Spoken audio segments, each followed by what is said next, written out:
Hello traders, आज के analysis की शुरुआत करते हैं निफ्टी के 2 आवर चार्ट से। यहाँ पे जैसा कि हमने कुछ दिन पहले एक वीडियो में बात की थी, अगर निफ्टी जो है 100% प्रोजेक्शन वेव 5 यहाँ से हम मान रहे थे, अगर 11066 के ऊपर चला जाता है तो इसको हम डबल जिगजैग करेक्शन मान लेंगे। और ये इसको क्रॉस करने के बाद आज मैंने वेव काउंट में चेंजेस कर दिए। यहाँ पे आ जाएगा ए बी सी, फिर ये एक्स वेव और वहाँ से फिर से एक ए बी सी वेव। तो अगर यहाँ से हम वेव सी का प्रोजेक्शन निकाले तो 100% ऑलरेडी अचीव हो चुका है और 123% आ रहा है 11,425 पर, जो ज़रूरी नहीं है कि आएगा ही। इस रेंज में जो है वेव सी जो है पूरा हो सकता है। तो अगर ये इस वेव सी की हम अगर बात करें तो वेव सी में जो ये लास्ट इम्पल्स है जो यहाँ से स्टार्ट हुआ है, यहाँ पे लेबलिंग नहीं है, 10563 से जो स्टार्ट हुआ है उसको अगर हम देखने की कोशिश करें नेक्स्ट चार्ट में, तो यहाँ पे 10563 से अगर हम देखें तो यहाँ पे 1 और 2 कंप्लीट हो चुके हैं। और यहाँ पे इस इंटरनल वेव काउंट में मैं नहीं जाऊँगा क्योंकि यहाँ पे मुझे थोड़ा सा कंफ्यूजन है। लेकिन अगर हम ये पूरे इम्पल्स का रिट्रेसमेंट निकाले तो 38% आ रहा है 10982। तो अगर हम 15 मिनट चार्ट में कुछ कंक्लूजन निकालने की कोशिश करें तो निफ्टी जो है 10982 के नीचे अगर ट्रेड करता है तो हम निफ्टी को नेगेटिव मान सकते हैं। अभी के लिए जो ब्रेक इवन पॉइंट है निफ्टी के लिए वो 10982 हम मान सकते हैं।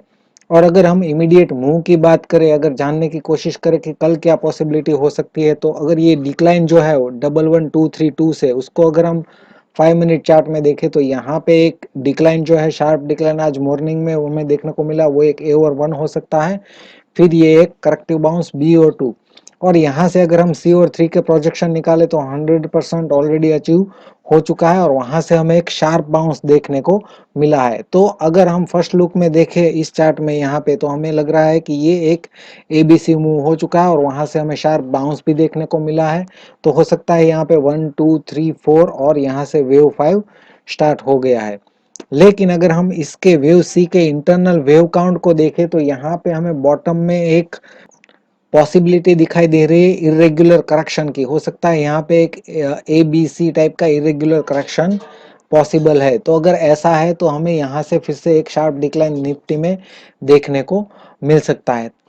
और अगर ऐसा है तो निफ्टी को यहाँ पे डिक्लाइन करने में देरी नहीं होनी चाहिए, जल्दी से जो है ये 38% रिट्रेसमेंट जो हमने यहाँ पे निकाला है उसके नीचे जल्दी से निफ्टी आ जाना चाहिए। अगर 11108 के ऊपर ही निफ्टी ट्रेड करता है तो निफ्टी को हम पॉजिटिव मान सकते हैं। तो अगर डिक्लाइन आने वाला है तो ये जो रेंज है वो जल्दी से नीचे की तरफ क्रॉस होनी चाहिए, तो हम यहाँ से और डिक्लाइन जो है एक्सपेक्ट कर सकते हैं निफ्टी में। अगर बैंक निफ्टी की बात करें तो बैंक निफ्टी में यहाँ पे 4 ओवर चार्ट में देखें तो यहाँ पे ए और 1 और ये एक बड़ा सा इरेगुलर करेक्शन बी और 2, सी और 3 का प्रोजेक्शन हमने ऑलरेडी 100% अचीव कर लिया है और 123% आ रहा है 23,712 पर। और यहाँ से अगर हम बात करें 1 2 वेव सी के अंदर 1 2 3 4 और वेव 5 ऑलरेडी 61% से ज़्यादा प्रोजेक्ट हो चुका है, यानी कि एक्सटेंडेड है। और उसके इंटरनल वेव काउंट की अगर हम बात करें तो यहाँ पे मैंने चेंजेस किए हैं। यहाँ पे 1 2, यहाँ पे पहले हम 3 4 और 5 मान रहे थे, तो ये जो डिक्लाइन है, लास्ट डिक्लाइन, वो एक इम्पल्सिव डिक्लाइन है, तो ये एक बड़ा सा इरेगुलर करेक्शन यहाँ पे हो सकता है। तो ये 3 और 4 और यहाँ पे जो वेव 5 स्टार्ट हुआ है उसने भी 61% प्रोजेक्शन को अचीव कर लिया है। तो ये जो फाइनल इम्पल्स है वेव 5 जिसे हम मान रहे हैं, उसको अगर हम नेक्स्ट चार्ट में देखने की कोशिश करें तो यहाँ पे भी मैं इंटरनल वेव काउंट में नहीं जाऊंगा क्योंकि यहाँ पे जो है दोनों ही वेव 5 ने अपने 61% प्रोजेक्शन को अचीव कर लिया है, इसलिए मैं यहाँ पे इंटरनल वेव काउंट में नहीं जाऊंगा। यहाँ पे भी मैंने रिट्रेसमेंट निकाला है 23 to 38%। अगर बैंक निफ्टी 22434 के नीचे ट्रेड करता है तो हम बैंक निफ्टी को नेगेटिव मान सकते हैं। तो यहाँ पे इनवैलिडेशन पॉइंट आ जाता है 22434, इसके नीचे बैंक निफ्टी नेगेटिव हो सकता है।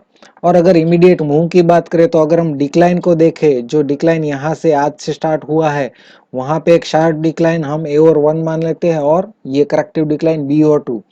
और यहाँ पे अगर हम देखें तो सी और 3 जो है इसके नीचे आया है लेकिन प्रोजेक्शन 100% भी अचीव नहीं किया है। तो यहाँ पे भी सेम निफ्टी के जैसा ही हमें एक इरेगुलर करेक्शन की पॉसिबिलिटी दिखाई दे रही है। हो सकता है यहाँ पे ये 1 और ये इरेगुलर करेक्शन यहाँ पे 2 पूरा हुआ है, तो यहाँ पे भी हमें एक शार्प डिक्लाइन देखने को मिल सकता है। यहाँ पे हम स्टॉप लॉस रख सकते हैं इसका 23011 का अगर शॉर्ट करना है तो। लेकिन अगर इतना लंबा स्टॉप लॉस नहीं रखना है और अगर वेट करना है तो आप ये जो है इमीडिएट सपोर्ट रेंज मैंने यहाँ पे लगाया हुआ है ऑलरेडी। अगर 22854 के नीचे ट्रेड करता है, 22854 के नीचे 15 मिनट से ज़्यादा ट्रेड करता है तो यहाँ पे बैंक निफ्टी नेगेटिव हो सकता है और जल्दी से जो है नए लो की तरफ डिक्लाइन दे सकता है और वो डिक्लाइन लंबी भी हो सकती है। लेकिन हमें मिनिमम टारगेट जो है यहाँ से लगाना चाहिए। इसका जो है हमें 100 टू 123% प्रोजेक्शन यहाँ से लेना चाहिए, तो वो जो है मिनिमम टारगेट हो जाता है बैंक निफ्टी के लिए। तो इसके हिसाब से आप अपनी ट्रेडिंग स्ट्रेटेजी बना सकते हैं। ट्रेडिंग के लिए सबको बेस्ट ऑफ लक। बहुत बहुत शुक्रिया, धन्यवाद।